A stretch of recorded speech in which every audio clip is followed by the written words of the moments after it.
인간에게도 자연에게도 에너지가 필요합니다. 그러나 지금의 방식으로는 시간이 얼마 남지 않았습니다.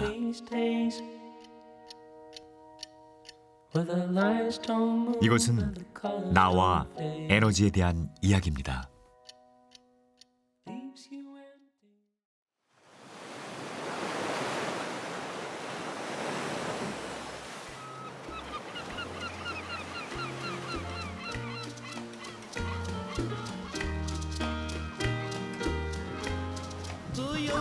Mi corazón, oh sol de mi querer,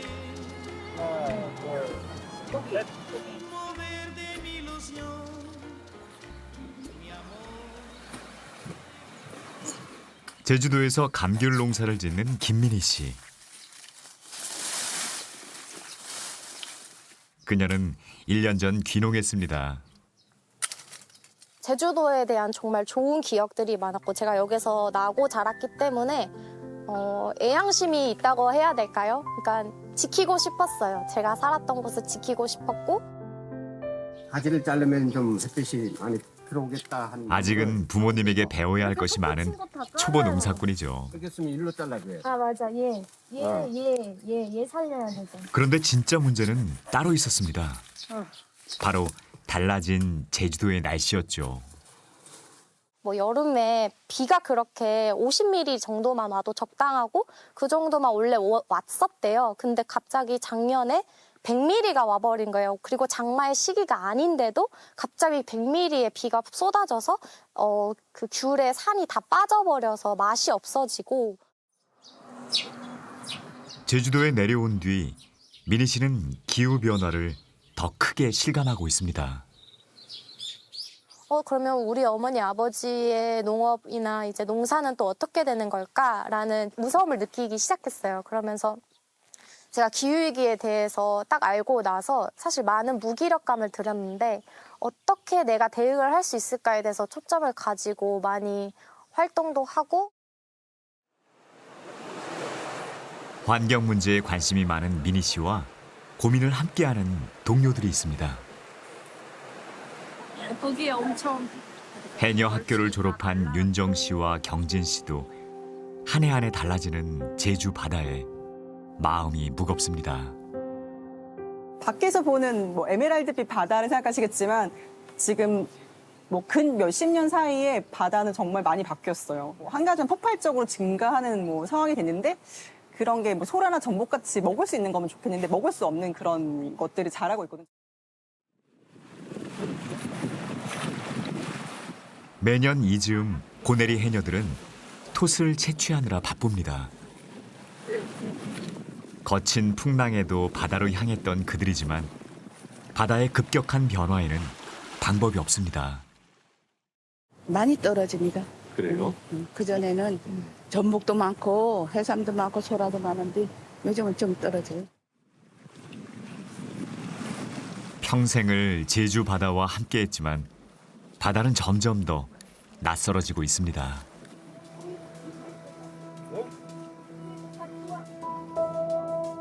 아열대종인 큰갈파래가 출현한 것은 90년대 중반. 최근에는 폭발적으로 증가해 해변을 가득 메울 지경에 이르렀죠. 토착종은 제주도 바다에서 사라지는 중입니다.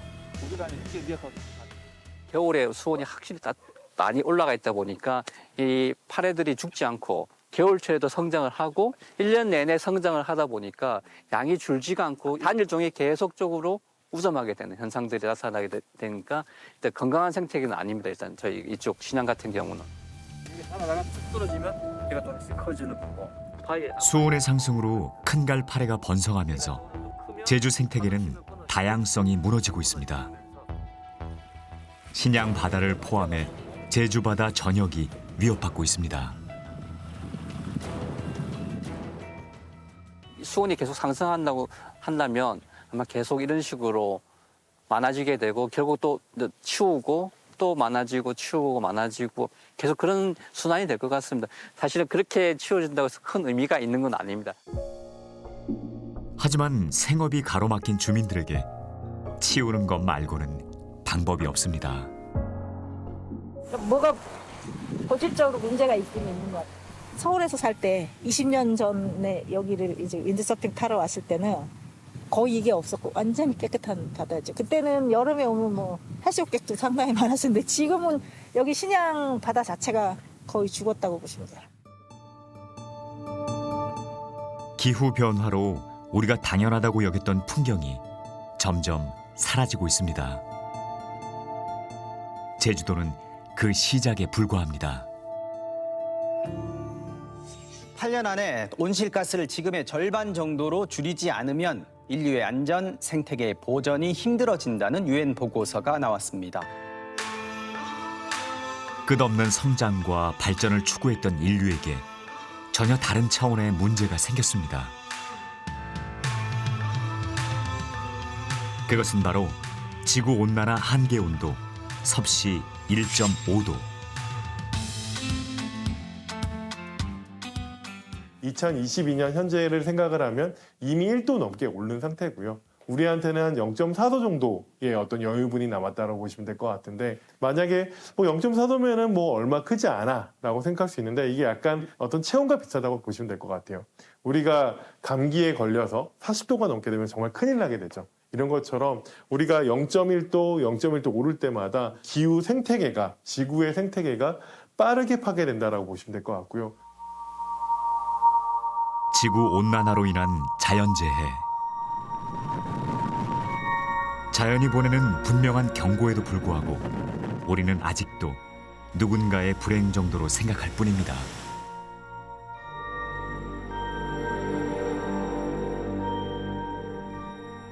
가장 빠르게 자연에서 기온이 상승되는 속도가 1000년에 1도예요. 근데 우리 사람들은 100년에 지금 1도를 변화시켰거든요.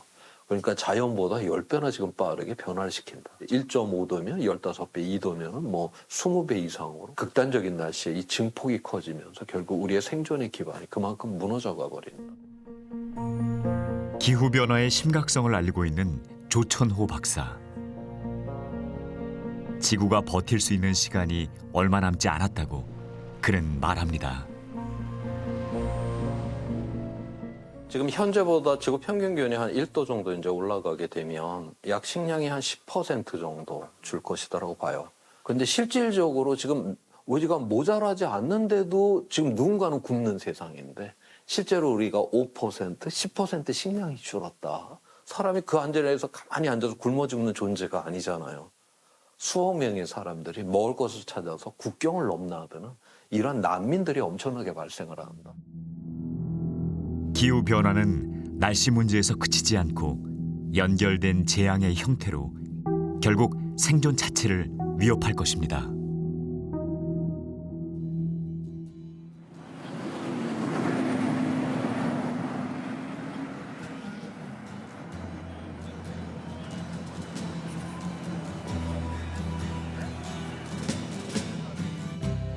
Ground control to Major Tom. Ground control to Major Tom.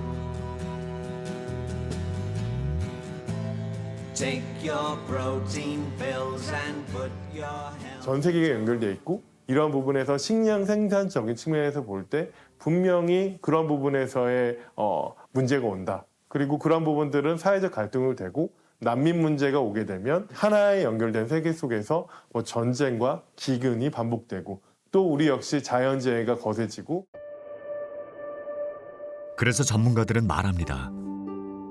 최악의 지구온난화 시나리오를 피하기 위해서는 우리가 사용하고 있는 에너지를 주목해야 한다고 말이죠.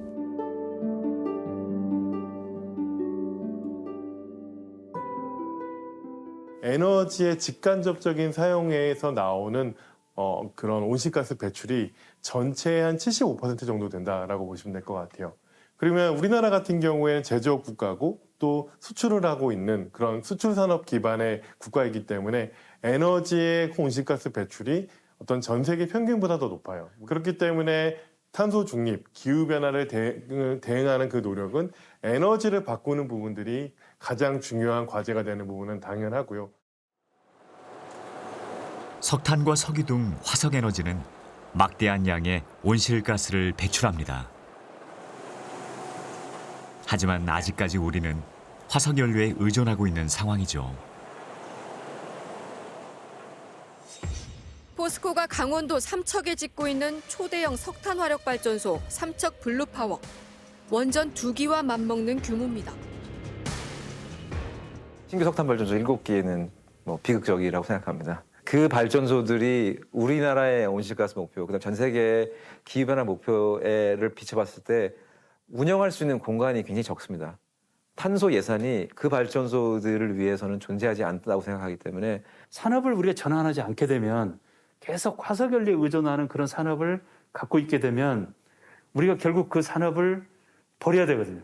그걸 보고 이제 좌추자산이라고 그럽니다. 열심히 우리가 그걸 투자하면 할수록 이게 일종의 쓰레기처럼 변해버리는 거예요. 이게 쓸모가 없게 되는 겁니다. 에너지를 바꾸는 것은 더 이상 미룰 수 없는 전 지구적 과제가 됐습니다.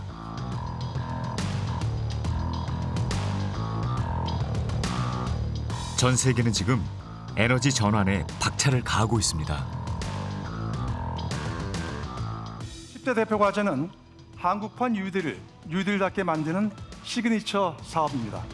경제 현장에서 탄소 중립을 달성하고 친환경 산업 인프라를 건설하는 그린 뉴딜. 우리도 에너지 전환에 동참하고 있습니다. 부동산의 시원한 바람. 세계적으로 에너지 전환이 단순히 이게 하나의 환경운동 정도가 아니고요. 이건 과거엔 그런 점이 있었습니다. 근데 지금은 이게 이른바 주류 담론이 됐다. 이걸 이해하는 게 중요합니다. 무슨 얘기냐면 과거에는 정치 지도자들이 여기에 적극 동의하지 않았어요. 일부 환경운동자들이라든가 그다음에 전문가들만의 주장이었거든요. 이게. 근데 아시다시피 이제 그린 뉴딜이 이제 세계적으로 추진이 되면서 작년에 탄소 중립을 대거 선언을 했거든요. 영국 글래스고에서 개최된 제26차 유엔 기후변화협약 당사국 총회에서 석탄 발전을 단계적으로 감축하는 내용 등을 담은 글래스고 기후 조약이 채택됐습니다. 탄소 중립은 이제 거스를 수 없는 세계적 과제가 되었습니다. 이미 앞서간 유럽에 이어 미국과 중국도 에너지 전환에 속도를 내고 있습니다.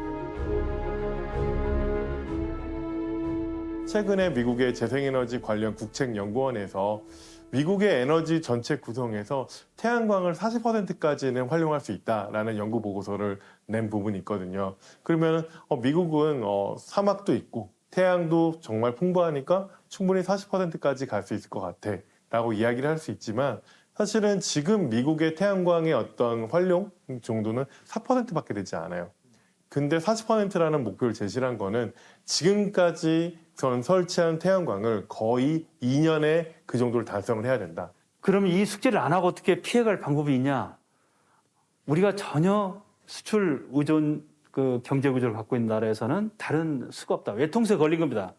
지금 외나무 다리 건너는 상황이 된 거예요. 그래서 우리도 이 숙제 하고 싶지 않죠, 사실은.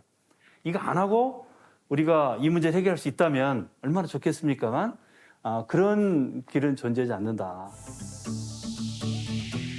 무엇보다 재생에너지로 생산하지 않은 제품은 앞으로 경쟁력을 잃을 수밖에 없습니다. 에너지 전환은 그래서 제조업과 수출주도 경제 구조를 가진 우리와 직결된 문제이기도 합니다.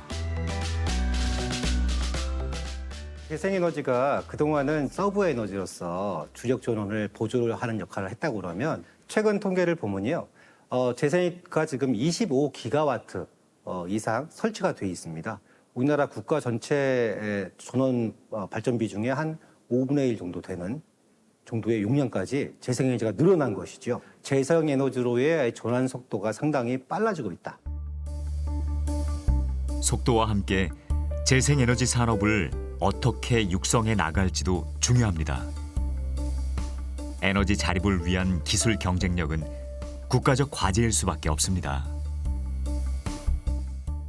석유 같은 경우에는 특정 지역에 편중되어 있고 가스 같은 경우에 특정 지역에 편중되어 있는데 재생에너지는 어쨌든 자립이 가능한 에너지거든요. 비용은 든다 하더라도 안보적인 측면에서는 자립이 되고 또 그런 부분들이 단순히 외국산 기술들을 우리가 활용을 해서 설치하거나 외국 산업을 키워주는 것보다는 그 전방 산업을까지 같이 키우면서 같이 하면은 완벽한 자립이 될 수 있겠죠. 국가 에너지 전환 정책과 관련해 새만금도 새롭게 주목받고 있습니다. 새만금 재생에너지 사업의 개막은 우리나라 재생에너지 산업의 경쟁력을 세계적으로 높이는 획기적 전환점이 될 것입니다. 30여 년간 개발 계획이 수차례 바뀌면서 속도가 나지 않았던 새만금이 구체적인 성과를 만들고 있습니다.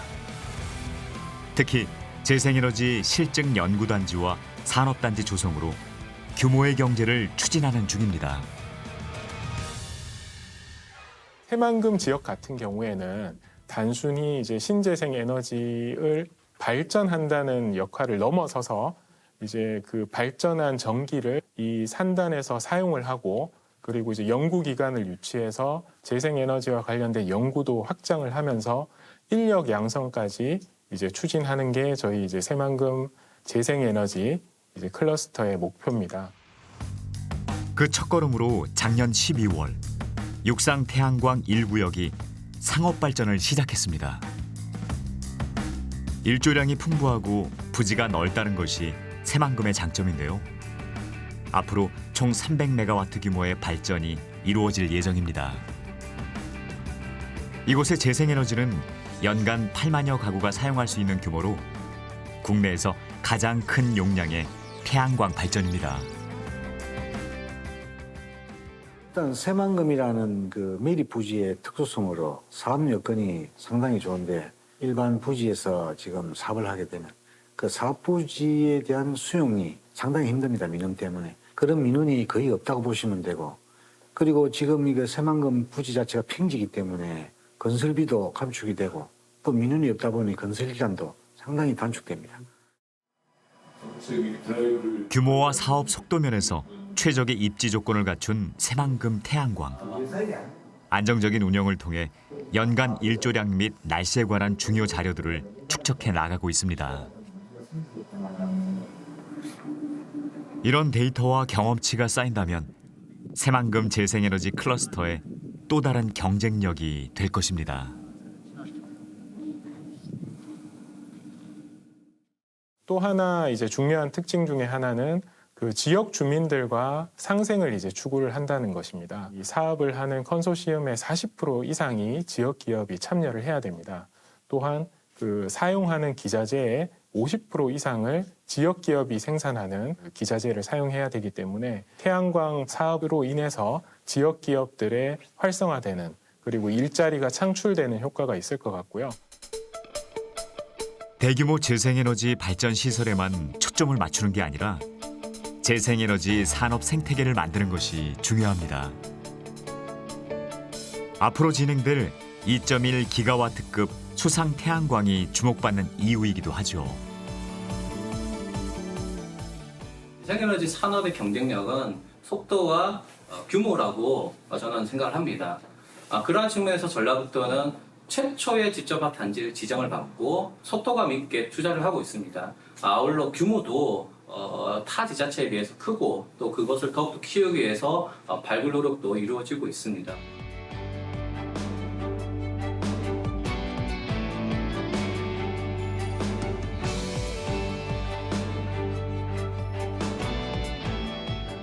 아직 그 새만금 지역이 충분히 개발이 안 됐기 때문에 초기에 한 20년 혹은 30년 이 정도는 태양광하고 풍력 발전을 대거 설치를 해서 그로 인해서 거기서 발전되는 걸 가지고 그 지역의 산업단지에 재생에너지를 공급을 해서 아리백 산업단지, 우리가 아리백 산단이라고 그러죠.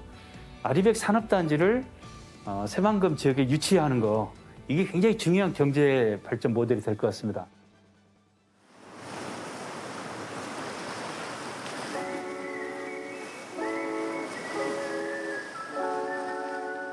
(2012년) 국내에서 가장 먼저 카본 프리를 선언한 제주도. 지난 10여 년간 제주도는 선도적으로 탄소 중립 시나리오를 실현시켜 왔습니다. 기후 변화에 적극적으로 대응하기 위해 지자체에서 역점을 두고 에너지 전환에 노력하고 있습니다. 제주도는 크게 재생에너지 보급과 그리고 전기자동차 보급을 통해서 카본 플라 아일랜드 달성하겠다는 큰 비전을 세우고 지난간 10여년간을 달려왔습니다. 그런 결과 제주도는 2020년 기준 재생에너지 발전 비율이 18.2% 정도 되고요. 전기차는 26,000대가량이 보급이 됐습니다. 그리고 국가의 재생에너지 발전 3020 정책이죠. 2030년대 20% 비중에 대해서 저희는 2020년에 이미 거의 달성이 된 지역이기도 합니다. 그런데 재생에너지 발전 비율이 국내에서 가장 높은 제주도에서 풍력 발전기가 멈추는 횟수가 많아졌습니다. 왜 이런 출력 제한이 생기게 된 걸까요?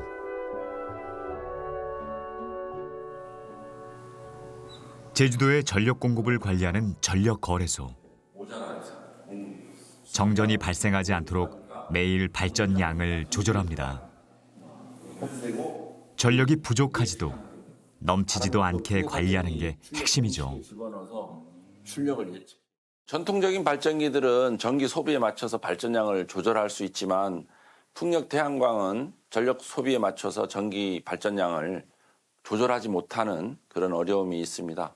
발전 시간이 특정돼 있다는 거죠. 태양광 발전량은 해가 떠 있는 낮 시간에만 발전을 하고요. 풍력 발전기는 바람이 부는 날에만 발전하기 때문에 풍력 태양광의 발전량에 맞춰서 전기 소비가 이루어지는 것이 아니기 때문에 그런 어려움이 있습니다.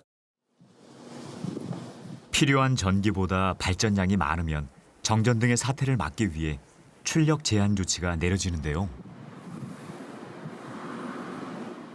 제주도는 특정 시간대 수요보다 공급이 초과하는 횟수가 증가하는 상황입니다. 전력 계통을 운영하는 데 있어서 일정 범위 내에서 풍력의 출력 제한을 두는 것이 사실은 필요합니다. 왜냐하면 어느 정도 제어가 필요한데 그 범위를 벗어나가지고 과도하게 만약에 출력 제한이 일어난다고 하면 이거는 사실은 상당히 발전 설비의 비효율을 야기하는 거거든요. 왜냐하면 만들어 놓고 이거를 전력 생산을 못하게 하는 거니까요. 그래서 그거를 좀 원활하게 하기 위해서 전력 계통의 운영 시스템을 좀 더 유연하게 가져가야 된다는 거죠. 바람이 약한 날에는 풍력이, 흐린 날에는 태양광이 전기를 덜 생산합니다. 날이 좋고 바람이 많이 불면 더 많은 발전을 하게 되죠. 새로운 시스템이 필요한 이유입니다. EU나 미국 같은 경우는 전력 도매 시장에서 그러니까 다양한 좀 시장 형태를 구축해서 재생에너지의 변동성을 조금 더 대응을 신축적으로 하고 있습니다. 우리나라는 여전히 하루전 시장 이것만을 운영을 하고 있기 때문에 거기서 이제 하루전 시장에서는 실시간으로 변동하는 재생에너지의 그런 출력 변동을 이렇게 수용을 하기는 상당히 좀 어려운 겁니다. 변동성이 큰 재생에너지를 어떻게 제어할 수 있을까요? 무엇보다 재생에너지가 실시간으로 변한다면 전력 시장도 실시간으로 대응해야 합니다. 이제 향후는 전통적인 발전기에서 주력 전원이 신재생, 풍력 태양광으로 옮겨가기 때문에 이거에 맞는 시장 형태는 결국은 실시간 전력 시장이죠. 우리가 과거의 전통적인 발전기들은 발전 계획에 의해서 발전이 된다면 풍력 태양광은 날씨 상황에 따라서 전력을 생산하다 보니까 그거에 맞는 시장 제도, 전력 가격이 변하는 실시간 시장이 만들어져야 되고 제주도 출력 제한 사례는 재생에너지 발전 시설을 늘리는 것과 함께 어떻게 변동성을 최소화할 것인가 하는 문제의 중요성을 알려줍니다. 출력 제한이 결코 제주도에만 국한된 문제가 아니라는 것이죠. 그러면은 우리가 이런 얘기를 하죠. 뭔가 태양광이나 풍력이 뭔가 제대로 활용도 못하는데 이걸 계속 설치하는 게 맞을까? 우리가 속도 조절을 하자라고 관점을 좀 비판적으로 볼 수도 있지만 이러한 전환 자체가 빠르게 가는 것이 오히려 기회가 되고 우리가 궁극적으로 가야 하는 길이라면 그런 어떻게 하면 재생에너지를 충분히 활용할 수 있는 기반을 빠르게 형성할까라는 질문으로 바꾸는 게 맞다라고 생각을 하고요.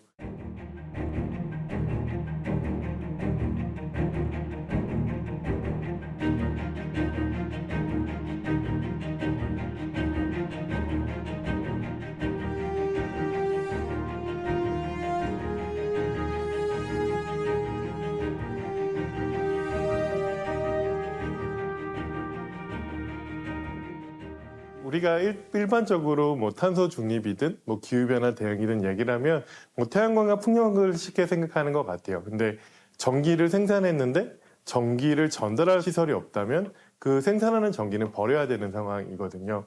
그렇기 때문에 그러한 전력망, 뭐 영어로 말하면 그리드를 무언가 제대로 구성하지 않으면 뭔가 연결고리가 없어지는 거라고 보시면 될 것 같아요. 세계는 전력망으로 연결되어 있습니다. 에너지 전환은 전력망의 새로운 설계를 필요로 합니다. 또한 전기를 소비만 하던 우리에게 좀 더 적극적인 역할을 요구하게 되죠.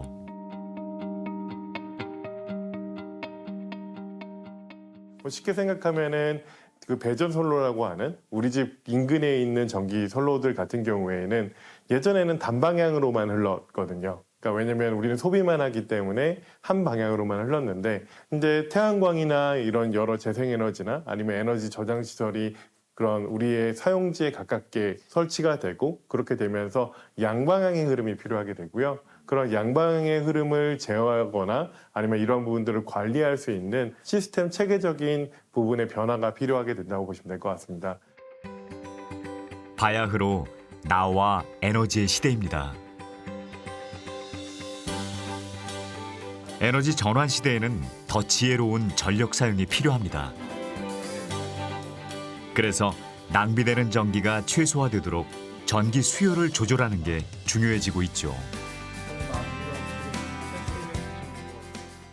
대한민국 국가 차원에서 에너지 효율을 어떻게 할 수 있냐라고 했을 때 저희가 첫 번째 하고 있는 것이 이제 수요 관리 서비스입니다. DR, 디맨드 리스판스라는 서비스인데요.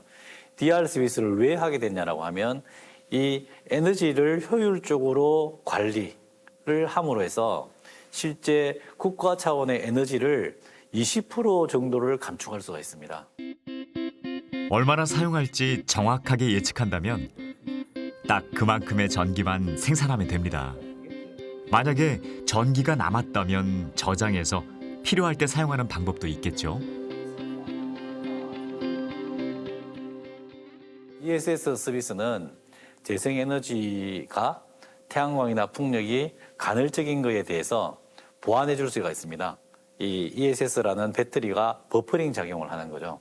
남을 때는 저장했다가 모자랄 때는 방전했다가 하지만 또 얘가 태양광이나 풍력이 배터리를 한번 거침으로 해서 이 간헐적인 에너지가 평평한 에너지로 바꿔줄 수 있는 기능을 할 수 있는 것이 ESS입니다. 전기차가 ESS 역할을 한다면 어떨까요? 전기를 소비하면서 동시에 판매도 할 수 있는 세상이 멀지 않았습니다. 전기자동차를 활용을 하면서 이 기능까지 추가가 된다라고 하면 새로운 전기차 시대에 제일 앞선 기술력, 산업 경쟁력, 그다음에 관련되어 있는 핵심 기술 인력 배출 이런 부분을 먼저 하게 되는 거고요. 먼저 앞에 가서 선점을 할 거냐, 아니면 후발자로 뒤에 따라갈 거냐라는 지금 큰 기로에 놓여 있다라고 볼 수 있습니다. 에너지 전환, 그러니까 탄소 중립을 위한 에너지 부분의 어떤 혁신이나 혁명의 관점에서 볼 때 전력망을 어떻게 재구성할 것인가라는 부분은 가장 중요한 이슈고요. 미국이나 독일이나 그런 재생에너지 비중이 10%를 넘어서 20%, 30% 이렇게 가고 있는 지역들에서는 가장 중요한 어떤 그 국가적인 과제가 그리드 개혁이라고 되어 있는 부분을 확인할 수도 있습니다.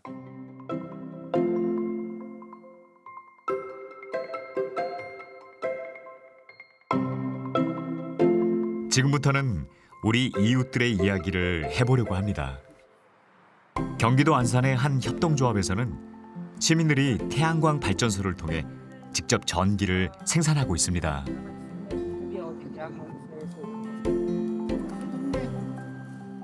시민들의 참여를 통해 탄소 배출 없는 깨끗한 전기가 만들어집니다.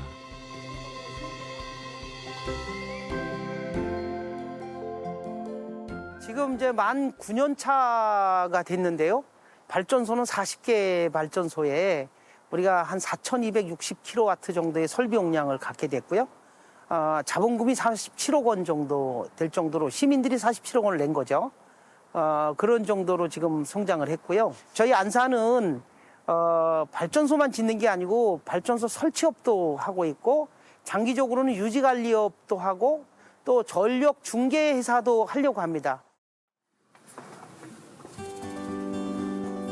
2012년에 시작된 안산시민 햇빛발전 협동조합. 조합원 숫자는 무려 1,300여 명에 이릅니다.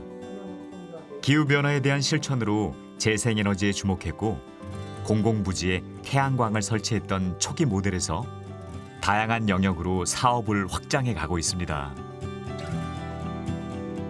시민이 재생에너지 생산에 참여함으로써 멀게만 느낀 기후 행동과도 더 가까워졌습니다. 지금에서는 안산 시민들이 참여가 굉장히 활발하게 이루어지고 있습니다. 특히 투자 부분에서 굉장히 활발한데요. 왜냐하면 5% 배당을 지금 수년째 계속 주고 있거든요. 그래서 은행에 넣는 것보다 한 2~3배 수익이 있기 때문에 수익도 되고 기후위기에 대응도 되고 해서 많이 참여하고 있습니다. 아울러 조합 활동을 통해 사회의 변화를 이끌어낸다는 자부심은 조합원들에게 큰 자산입니다. 하나의 힘이 모두의 힘으로 바뀔 때 변화는 시작되죠. 독일은 시민 참여형 발전소가 한 60% 이상 된다고 들어 있습니다. 그래서 우리나라도 시민들이 참여하는, 국민들이 참여하는 발전소가 최소한 60~70% 참여할 수 있도록 그런 정책을 가져간다면 그린 뉴딜도 되고 수용성 확대에도 크게 도움이 될 거로 생각합니다. 직접 시민들이 재생에너지에 투자하고 그 투자한 것으로 이익을 그 시민들이 가져가면 이게 선순환이 되면서 재생에너지에 대한 수요가 늘어나고 수용성이 늘어나는 거거든요. 근데 이러한 것이 없이 그냥 외지인이 우리 땅에 들어와서 우리의 이익을 좀 가져가는 것처럼 보이는 그런 반감? 그런 것들은 총체적으로 사회적 수용성을 낮추죠.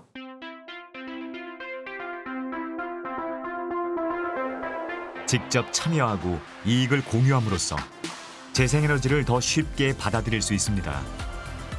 시민들이 적극적으로 참여한다면 탄소 중립도 그렇게 먼 미래가 아닐지 모릅니다.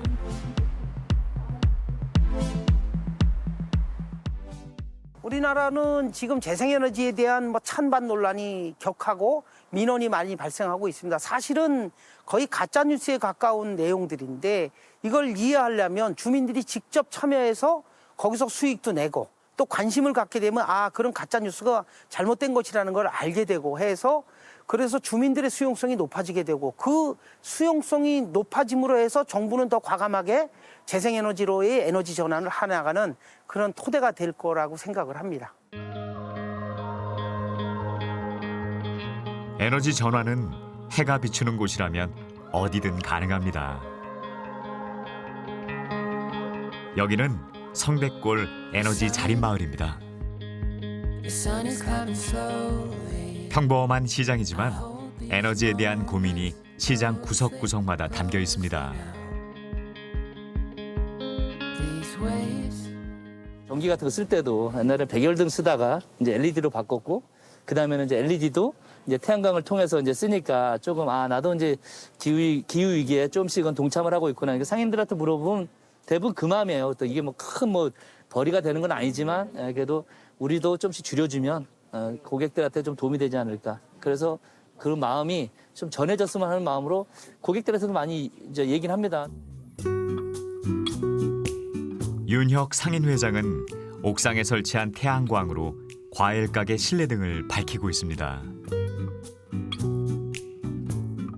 용도가 작은 태양광 발전이지만 행동으로 바꿔나간다는 자부심은 작지 않죠. 한편으로 전기를 내가 한정껏 쓰는 게 아니라 태양광에서 이렇게 재생에너지를 쓰고 있으니까 좀 그리 낫지 않냐 이렇게 얘기도 할 수 있고, 고객들한테도 집에도 한번 설치해 보세요 그러면 그 얼마나 돼요? 냉장고 하나 정도는 돌려요 그러면 좋아하시더라고요. 아빠 엄마가 먼저 솔선수범하면 애들이 더 많이 따라주는데, 아빠 엄마가 계속 등하시하면서 애들한테 얘기하면 되겠습니까? 에너지 자립마을에 산다는 자부심은 강필순 어머니도 마찬가지입니다. 이웃들에게 권유할 정도로 전기에 대한 생각이 달라졌다고 하시네요.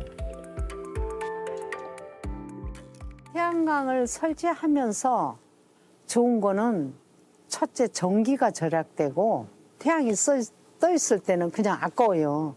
그렇기 때문에 목욕도 하고 빨래도 하고, 그래서 이제 누가 태양광을 한다고 그러면 하시라고, 너무 좋다고. 성대골에서는 곳곳에서 태양광 패널을 마주치게 됩니다. 무엇보다 미래 세대인 아이들에게 적극적으로 행동하는 어른들의 모습을 보여줄 수 있다는 것에 힘이 납니다. 도서관 자체도 그러거든요. 이 보면은 지금 반짝반짝 지금 요 겉에 이렇게 지금 태양광이 달려 있거든요. 판넬이요. 구석구석 이야기를 해주니까 일단 아이들 자체가 이제 모르고 지나가던 부분도 아는 만큼 보인다고. 그냥 평범한 새 아이의 엄마이지만 그냥 좀 저희 살고 있는 마을에 대한 자부심이 좀 많습니다.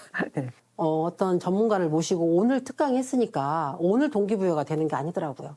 관점이 바뀐 거예요. 전에는 우리가 하고 싶은 얘기를 했어요. 그리고 들어주라고 했죠. 근데 이제는 이제 상대방한테 필요한 게 뭘까? 내가 아무리 좋은 얘기고 중요한 얘기고 이걸 안 들으면은 안 된다라고 그런 마음이 있더라도 한다고 듣는 게 아니더라고요.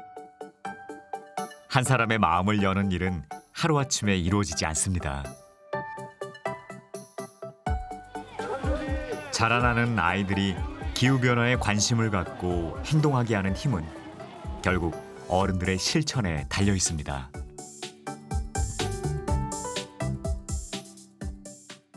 지역운동이나 어떤 그 국가 단위의 전환운동도 저는 똑같다고 생각을 해요. 이렇게 이제 저희가 이제 성대골 전환센터라는 이름을 걸고 있는데 정말 뭘 하고 싶냐라고 한다면 저는 행정의 언어, 정치인의 언어, 전문가의 언어를 재해석해주고 싶어요. 초등학생들한테, 또 경로당에 계신 어르신들한테. 아무리 좋은 이야기라도 상대방이 귀를 기울이지 않는다면 전해지지 않는 법.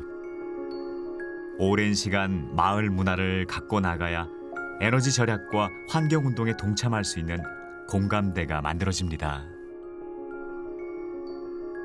에너지 자립마을이 걸어온 길. 느리지만 가장 확실한 길은 아니었을까요? 제도적으로 지금 재생에너지를 민간 사업자들이 많이 이제 개발을 하고 있는데, 안타깝게도 주민들의 의견이 수렴되는 것은 개발 단계 좀 마지막 부분에 있는 환경영향평가 부분에서 주민들 의견이 수렴되거든요. 다 개발해놓고 마지막에 와가지고 우리 의견을 물어보냐? 당연히 안 되죠. 그러니까 이런 구조를 좀 이제 시대에 맞게 좀 변경을 해야 되지 않나 싶습니다. 또 하나의 방법은 재생에너지를 사업적인 모델로 접근하는 것입니다. 개발 이익을 시민들과 공유함으로써 재생에너지 수용성을 높일 수 있습니다. 재생에너지 인근에 거주하는 지역 주민들이 그 소액으로 재생에너지에 투자하고 안정적으로 이익을 공유할 수 있는 그런 플랫폼을 제공하고 있고요. 새만금의 군산 지역에 먼저 이런 사례를 만들고 있는데, 그 이전에는 강원도 태백, 그리고 이후에는 지금 제주라든가 울산, 이 다양한 지역들의 태양광이나 풍력 발전소에 인근 주민들이 참여하는 모델들을 계속해서 확대하고 있습니다. 재생에너지 개발은 주민들의 의견을 수렴해 진행하고 있는데요. 더 나아가 주민들을 사업의 투자자로 직접 참여시키는 모델도 있습니다. 관리할 수 있도록 하는 서비스를 하고 있고요. 이익 공유를 통해 탄소 중립에 동참하는 성숙한 시민 의식도 키워갈 수 있습니다. 판이 이제 그 인센티브가 있는데요. 지금 보시면 10월달에 102번 건 내가 좀 더 시간을 들여서 알아보고 직접 내돈내산을 한 방식과 돈을 다 대출해줘가지고 주민들이 그냥 이름만 넣어서 하는 방식은 나중에 시간이 지날수록 큰 차이를 만들어냅니다. 에너지 시민들이 훨씬 성숙한 유럽 같은 사회를 만들 것이냐, 아니면 그냥 돈만 다 해가지고 기존에 개발하는 일반 부동산 개발하는 것처럼 이 사업들을 추진할 것이냐, 그것이 우리 미래를 확 바꿀 수 있다고 저는 생각을 하거든요. 이제는 에너지 전환 시대. 에너지를 사용하기만 하던 소비자에서 에너지 생산에 직접 참여하는 에너지 프로슈머의 세상이 열리고 있습니다.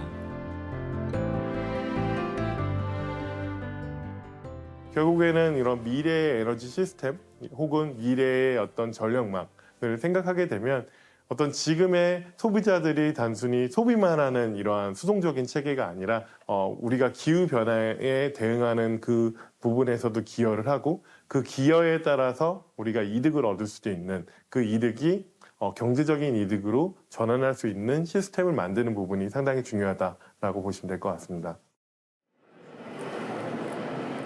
올해로 19번째를 맞는 그린 에너지 엑스포.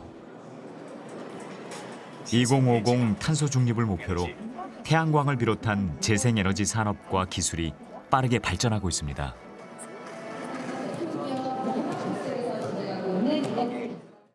이번 전시에서 저희가 소개하고 있는 이 페로보스카이트 기반의 템덤셀은 기존 시장의 주류였던 실리콘계 태양 전지에서 좀 더 나아간 기술인데요. 기존 실리콘계 태양광 모듈에 상용화된 제품은 효율이 최고가 한 24% 정도 돼요. 페로보스카이트 기반의 텐덤셀은 이론 한계 효율이 무려 44%가량 됩니다. 이 이론적인 효율이 바로 다 시장 제품하고 연결되는 건 아니지만 최소 30% 이상의 효율을 낼 수 있을 것으로 보고, 재생에너지는 앞으로 유망한 산업입니다. 시장을 선점하기 위한 기업 간의 경쟁이 치열하죠. 그리고 이것은 국가 간의 경쟁이기도 합니다. 가격 경쟁력을 갖춘 중국은 이미 세계 시장을 주도하고 있습니다.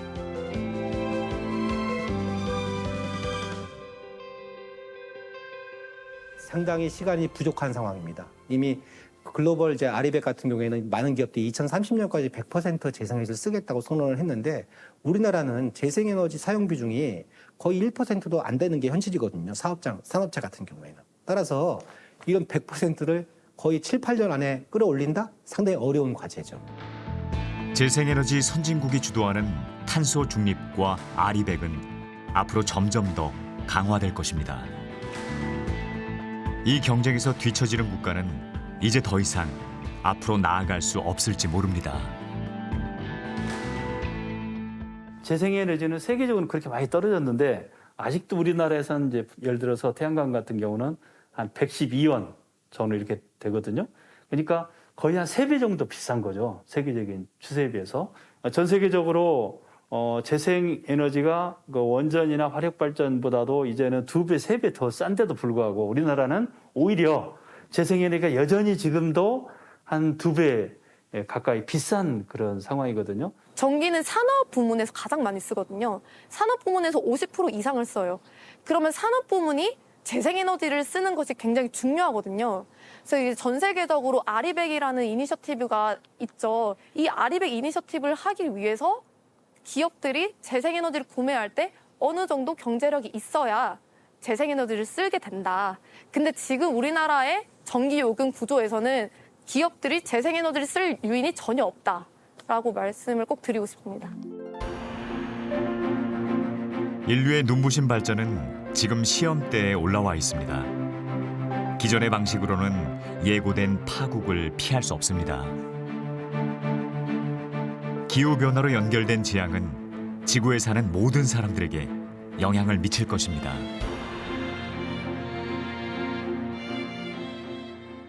그러니까 기후위기가 앞서 이야기를 했듯이 이건 우리가 만든 의제가 아니라 국제적으로 우리한테 강제되는 하나의 이제 세계적인 이런 흐름이고 이게 이제 시장의 메커니즘까지 이제 작동을 했고 이거는 한때 뭐 이렇게 그 뭐라고 해야 되나 유행처럼 이게 떠올랐다가 이게 없어질 이슈가 아니다라고 하는 거죠. 그러면 앞으로의 30년은 무엇인가라고 하면 우리의 지속 가능성을 지구에게 시험받는 일이라고 저는 생각을 해요.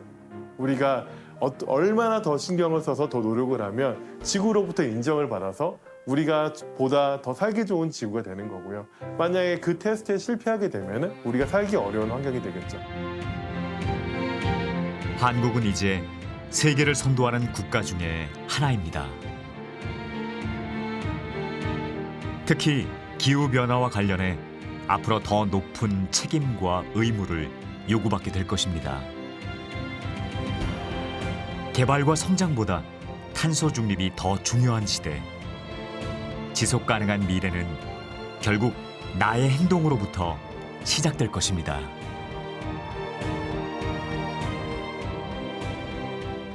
이게 저희의 먼 미래가 아닌 가까운 미래이기 때문에 지금이라도 조금씩 자기가 할 수 있는 부분이나 할 수 있는 일을 조금씩 해나가면은 지금 아무 생각 없이 관심을 안 가지고 하는 것보다 점차 나아지고 이런 문제점도 당연히 고치고 치료할 수 있다고 생각을 해요.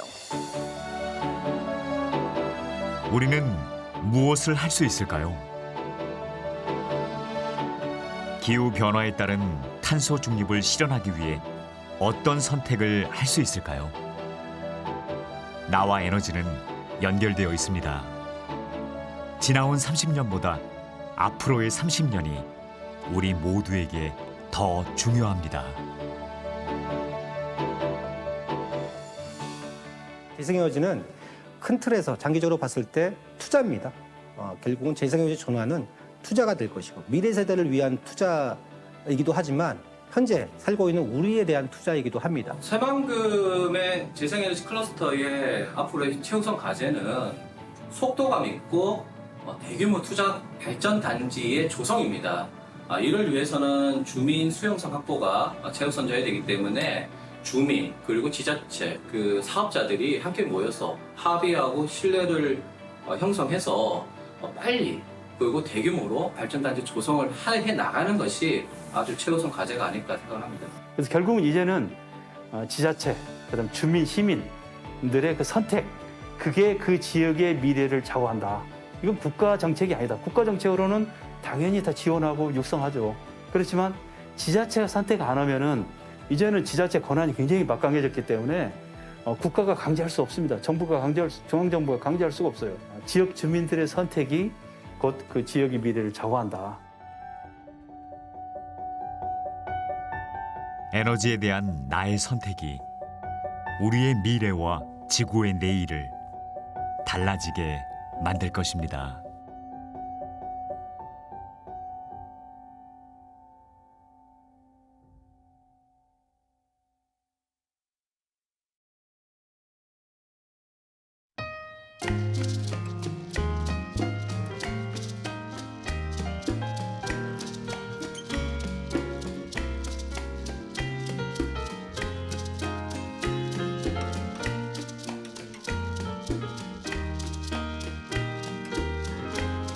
Tuyos mi corazón, oh sol de mi querer, mover de mi ilusión, mi amor te consagré.